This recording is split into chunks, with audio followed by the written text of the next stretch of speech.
ఒకప్పుడు మేమే కింగులమన్నారు, మా మాటకు ఎదురే లేదంటూ రీసౌండ్ మీద రీసౌండ్ ఇచ్చారు. తీరా ఇప్పుడు బయటకు వస్తే డబ్బులు ఖర్చు అనుకుంటూ కామైగా సినిమా చూస్తున్నారట. అసలే కష్టాల్లో ఉన్నాం, డీజిల్ రేట్లు బాగా పెరిగిపోయాయి, ఇప్పుడు ఎందుకురా బుజ్జా అని బళ్ళు అంతా కలిసి ఓ బండ్లో సర్దేసుకోండి అన్న పాపులర్ మూవీ డైలాగును గుర్తు చేసుకుంటూ జాగ్రత్త పడుతున్నారట. ఎవరా లీడర్స్, ఏంటి వాళ్ళకొచ్చిన కష్టం? పార్టీ అధికారంలో ఉన్నప్పుడు అడ్డే లేదన్నట్టుగా విచ్చలవిడి హవా నడిపారా నాయకులు. నాటి సీఎం హోదాలో పార్టీ అధ్యక్షుడు కేసీఆర్ కూడా నియోజకవర్గాల్లో ఎమ్మెల్యేలకు పూర్తి స్వేచ్ఛ ఇవ్వడంతో ఎక్కడికక్కడ లోకల్ సీఎంలు తమకు ఎదురే లేదు అన్నట్లుగా వ్యవహరించారు. కానీ అసెంబ్లీ ఎన్నికల్లో ఓటమితో ఒక్కసారిగా సీన్ రివర్స్ అయిందే. ఓడిపోయిన బీఆర్ఎస్ మాజీ ఎమ్మెల్యేల్లో చాలా మంది మ్యూట్ మోడ్ ఆన్ చేసేసుకుని ఇళ్లలోనే కూర్చుంటున్నారట. 2-3 తప్ప మాజీలందరిది ఇదే తీరని అంటున్నాయి పార్టీ వర్గాలు. ఏం అలా ఎందుకు?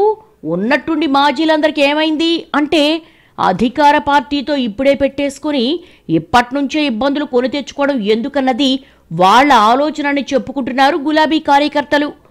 ప్రతిపక్షంలో ఉన్నప్పుడే బలంగా పోరాటం చేయాలి గాని వీళ్ళేంటి అధికారంలో ఉన్నప్పుడు బాగా ఎంజాయ్ చేసి తీరా కష్టాల్లో ఉన్నప్పుడు ఇలా హ్యాండ్ ఇస్తున్నారు అంటూ ప్రశ్నించుకుంటున్నాయట పార్టీ శ్రేణులు.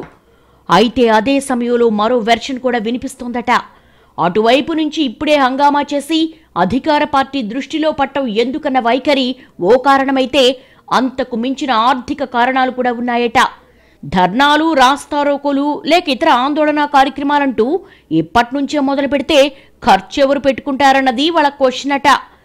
ఏమీ లేని దానికి ఇప్పట్నుంచే జేబులకు చిల్లు పెట్టుకోవడం మొదలు పెడితే అసలు సినిమా ఇంకా చాలానే ఉందని, ఆ టైం వచ్చేసరికి అంతా గొల్లైపోయి ఎన్నికల ఖర్చులు ఎవరు పెడతారా అని ఎదురు చూడాల్సి వస్తుందని ఎక్కువ మంది భయపడుతున్నట్టుగా తెలిసిందే. అయితే గత ఎన్నికల్లో చాలా మంది అభ్యర్థుల భారాన్ని పార్టీ మోసినా ఓడిపోయినోళ్లు సైతం ముఖం చాటేస్తున్నారట.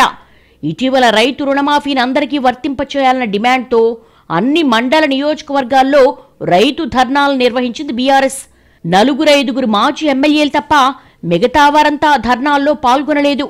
పార్టీ వర్కింగ్ ప్రెసిడెంట్ కేటీఆర్ సర్ది చెప్పడంతో కొంతమంది తమ అసెంబ్లీ నియోజకవర్గాల్లో ధర్నాలు చేశారట. ఇక నుంచి పార్టీ ఇచ్చిన ప్రతి కార్యక్రమం నిర్వహించాలంటే తమపై ఆర్థిక భారం పడుతుందని మాజీలు భావిస్తున్నట్టుగా సమాచారం. ఇప్పట్నుంచే ఖర్చులు పెట్టుకుంటూ పోతే ఆర్థిక కష్టాలు తప్పవని గులాబీ మాజీ ఎమ్మెల్యేల్లో ఆందోళన వ్యక్తమవుతున్నట్టుగా తెలిసిందే. అందుకే అధికార పార్టీపై ఇప్పట్నుండే పోరాటం ఎందుకన్న భావనలో మాజీ ఎమ్మెల్యేలు ఉన్నట్టుగా చర్చ జరుగుతోంది. ఇప్పట్నుంచే ఎందుకు, ఎన్నికలకు 2 ఏళ్ల ముందు రీఛార్జ్ అయితే చాలని అనుకుంటున్నట్టుగా తెలుస్తోంది.